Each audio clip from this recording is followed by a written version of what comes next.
8월 25일 월요일. 모든 공로를 하나님께. 한나라의 왕이 어느 날 매우 만족스러운 식사를 했습니다. 왕은 큰 상을 주려고 요리사를 불러 칭찬했습니다. 그런데 요리사는 자신의 공이 아니라고 말했습니다. 오늘따라 유독 재료가 싱싱했습니다. 저보다는 식료품점 주인에게 더 큰 공이 있습니다. 주방장의 말을 들은 왕은 식료품점 주인을 불렀습니다.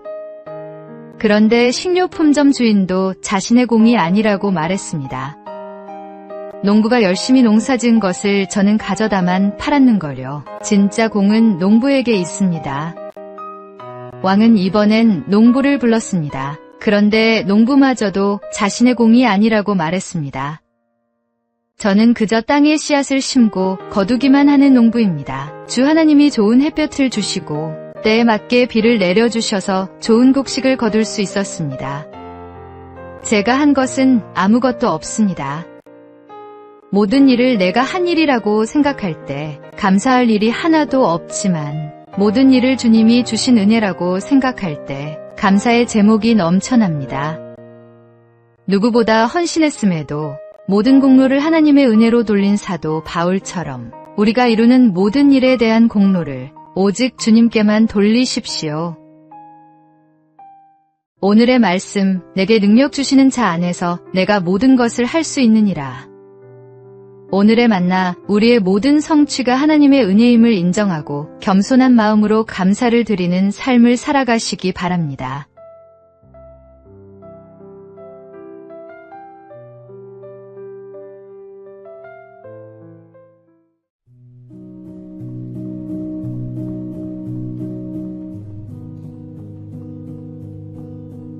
(8월 26일) 화요일. 받은 복을 헤아리라. 고린도후서 8장에는 마게도냐 교회와 고린도 교회라는 완전히 다른 상황에 처한 교회가 나옵니다. 마게도냐 교인들은 매우 가난했으나 고린도 교인들은 부유했습니다. 마게도냐 교인들은 제대로 성경을 배우지 못했으나 고린도 교인들은 최고의 제자들에게 성경을 배웠습니다. 그러나 이 두 교회에는 더 크고 결정적인 차이가 있었습니다. 바로 헌금입니다. 더 못살고 제대로 배우지 못한 마게도냐 교인들이 오히려 고린도 교인들보다 훨씬 더 많은 헌금을 드렸습니다. 이런 이유로 사도 바울은 몇 번이나 마게도냐 교인들을 칭찬하면서 고린도 교인들에게 이런 모습을 배우라고 종용했습니다. 그 이유는 고린도 교회 성도들 역시 매우 훌륭한 성도들이었지만 훨씬 열악한 상황에 처한 마게도냐 성도들보다 적은 헌금을 내고 있었기 때문입니다. 주님을 목숨보다 소중히 여긴다고 고백하면서 헌금 드리는 것을 아까워하는 사람의 믿음을 누가 진실로 여기겠습니까? 이런 이유로 사도 바울도 고린도 교회 성도들에게 말과 지식이 풍성한 만큼 주님께도 풍성하게 드릴 것을 권유한 것입니다. 세상의 모든 것을 아끼지 않고 우리에게 주신 주님께 우리는 무엇을 드리고 있습니까? 받은 복을 헤아려 보십시오. 우리의 믿음을 따라 주님께 드릴 수 있는 최선의 것을 최대한 많이 망설임 없이 드리십시오. 오늘의 말씀, 각각 그 마음에 정한 대로 할 것이요 인색함으로나 억지로 하지 말지니 하나님은 즐겨내는 자를 사랑하시느니라. 오늘의 만나, 하나님께서 주신 은혜를 헤아려 보고 그에 합당한 감사의 예물을 기쁜 마음으로 드리시기 바랍니다.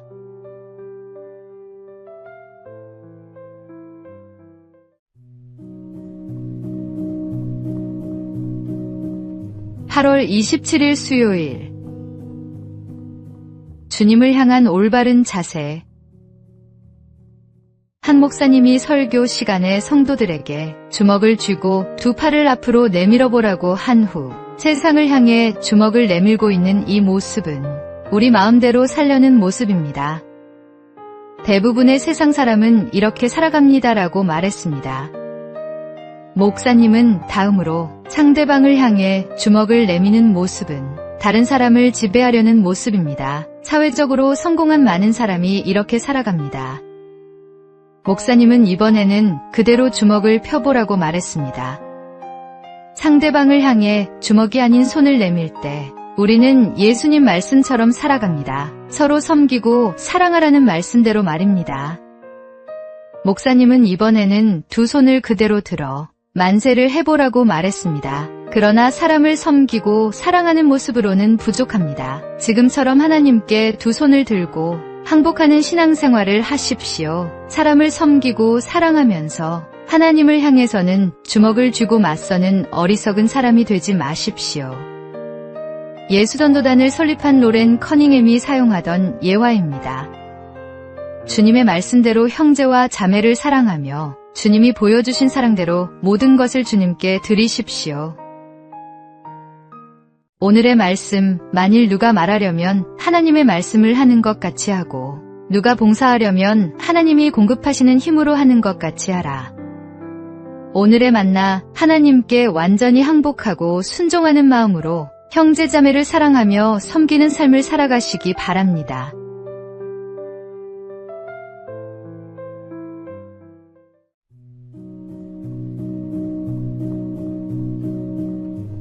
(8월 28일) 목요일.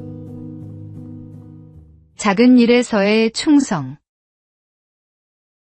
어느 해 마지막 날, 한 주인이 집안의 종들을 불러 볏짚을 한 단씩 내주며 새끼 손가락보다 가늘게 새끼를 꼬아 새해 아침까지 들고 오라고 명령했습니다. 주인이 들어가자 종들은 투덜대기 시작합니다. 채, 지독하네. 섣달금은 날까지 이렇게 부려먹고 싶나. 게다가 손가락보다 더 가늘게 꼬라니 참나. 그렇게 불평하며 어떤 종은 잠이 들었고 다른 종들은 귀찮아하며 새끼손가락보다 몇 배나 굵게 꼬아서 빨리 볏짚을 소화했습니다. 하지만 늘 충성스러웠던 한 종은 아무 불평 없이 주인의 명대로 순종해 혼자서 눈을 비벼가며 밤새 수고했습니다. 새해가 밝은 다음 날 아침, 주인은 작년 한 해 다들 수고 많았다. 이제 너희들이 꼰 새끼로 이 엽전을 마음껏 끼워 가거라고 말했습니다. 두껍게 꼰 새끼로는 절대 엽전을 끼워 갈 수 없었던 종들은 당황했습니다. 후회막급이었지만 별 도리가 없었습니다. 결국 주인이 명한 대로 충성되게 밤새 새끼를 꼰 종만 많은 엽전을 가져가 평생 종살이를 면했습니다. 작은 일에서의 충성이 큰 상급으로 이어졌던 것입니다. 하나님께서도 우리의 작은 순종과 충성을 보시고 더 큰 것들을 맡기십니다. 오늘의 말씀, 지극히 작은 것에 충성된 자는 큰 것에도 충성되고 지극히 작은 것에 불의한 자는 큰 것에도 불의하니라. 오늘의 만나, 작은 일부터 충성되게 감당하며 하나님께서 더 큰 사명을 맡겨주실 그날을 준비하는 성실한 일꾼이 되시기 바랍니다.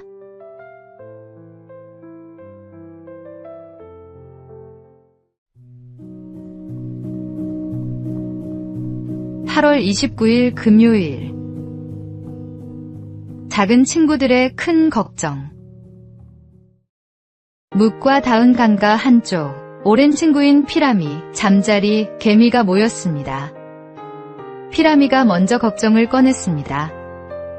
얘들아, 요즘 들어 수영 실력이 많이 늘었어. 그러다 보니 이 좁은 강가에만 계속 있는 게 괜히 답답하게 느껴지는 거야. 어쩌면 이 물이 나에겐 너무 작은 게 아닐까.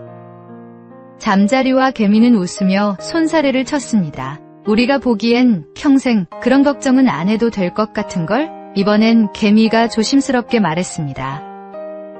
요즘 열심히 땅굴을 파다 보니 우리 집이 참 넓어졌어. 그런데 가끔 이런 생각이 들어. 이렇게 계속 파다 보면 언젠가는 흙이 다 떨어지는 날이 오는 건 아닐까? 피라미와 잠자리는 동시에 웃었습니다. 그런 집을 100채, 1000채 지어도 흙이 부족할 일은 없을걸. 마지막으로 잠자리가 망설이다가 조심스럽게 말했습니다. 요즘 하늘을 날다 보면 가끔 저 하늘 끝에 내 머리가 닿을 것 같은 느낌이 들어. 혹시 너무 높이 나는 건 아닐까 하는 괜한 걱정이 들더라고. 이번에는 피라미와 개미가 서로를 보며 말했습니다. 세상에서 그런 쓸데없는 걱정은 또 처음 들어보네. 세 친구는 서로의 이야기에 웃음을 터뜨리며 걱정과 생각들을 함께 나누었습니다. 8월의 끝, 계절은 가을을 향해 나아가고 우리는 또 새로운 달을 준비합니다. 돌아보면 우리가 가졌던 걱정들 역시 피라미와 잠자리, 개미의 염려처럼 전능하신 주님 앞에서는 모래알보다 작은 사소한 일이었을지도 모릅니다. 오늘의 말씀, 여호와는 나의 목자시니 내게 부족함이 없으리로다. 오늘의 만나, 우리의 작은 걱정들이 하나님의 크신 은혜 앞에서는 아무것도 아님을 깨닫고 주님의 돌보심을 신뢰하며 평안한 마음으로 살아가시기 바랍니다.